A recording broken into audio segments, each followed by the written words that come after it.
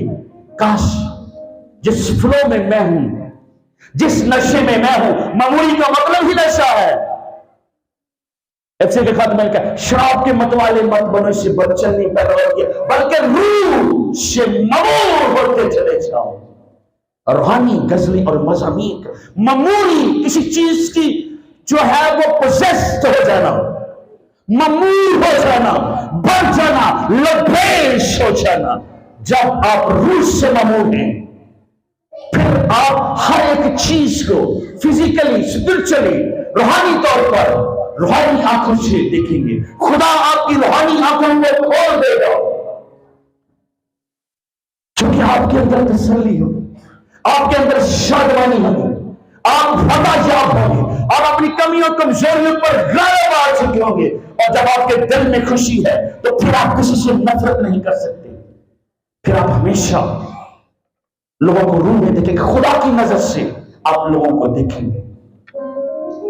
और ये वादा जो है रूह कुदस का, यह हर ईमानदार के लिए है, हर बिलीवर के लिए है, हर वो शख्स यीशु मसीह को अपना शख्सी निजात देना तस्लीम कर लेता है। It's for everybody. ये वक्री गल है, असी इन्हें लेना चाहिए या ना लेना चाहिए, but it is a very very important. ये बहुत जरूर है कि आप होली स्पिरिट का तजर्बा रखें। सतनस जब उसको समझा किया जा रहा था तो खुदा के कलाम में लिखा है उसकी आंखें आसमान की तरफ है, और लिखा वो रूह से ममूर होकर यीशु को देख रहा था आसमान की तरफ। दुख और तकलीफ में है, फिजिकली उसको मारा जा रहा है, पेन में है, सफरन में है, लेकिन वो रूह से ममूर है।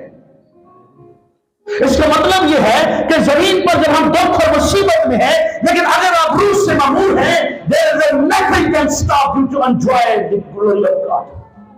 फिर कोई भी ऐसी चीज नहीं है कि आप खुदा की रूह की जो शादमानी है उसको सेलिब्रेट करने से कोई दुनिया की ताकत रोक नहीं सकती। कब? जब आप रूह से ममूर हैं। That's why we need Holy Spirit। इसलिए हमें रूह चाहिए, इसलिए हमें होली स्पिरिट चाहिए। और दाखिल है, जब आप रूह से ममूर हो जाएंगे, आप डिफरेंट चीजों का एक्सपीरियंस करना शुरू कर देंगे। मुख्तलिफ चीजों को आपको समझ नहीं आएगी मैं ऐसा क्यों सेंस कर रहा हूं। And the main thing you will sense right. और बहुत दफा जो आप सेंस करेंगे, सोचेंगे, रूह में रहते हुए बिल्कुल ठीक होगा। खुदा आपको एलियन का कलाम देगा, वो चीजें जो आप नहीं जानते खुदा आपके ऊपर खोल देगा। आप रूहों को परख सकेंगे, खुदा को मौजूद की तौफीक देगा, खुदा दूसरों को शिफा देने की तौफीक देगा। और जब ऐसा होगा तो सोचे पहली और दूसरी सेंचुरी में किस तरह मसीहत, खुदा का कलाम मसीही तदाद में बढ़ते चले गए, क्योंकि वो सब के सब रूह से ममूर थे। आज क्यों नहीं बढ़ रहा खुदा का कलाम?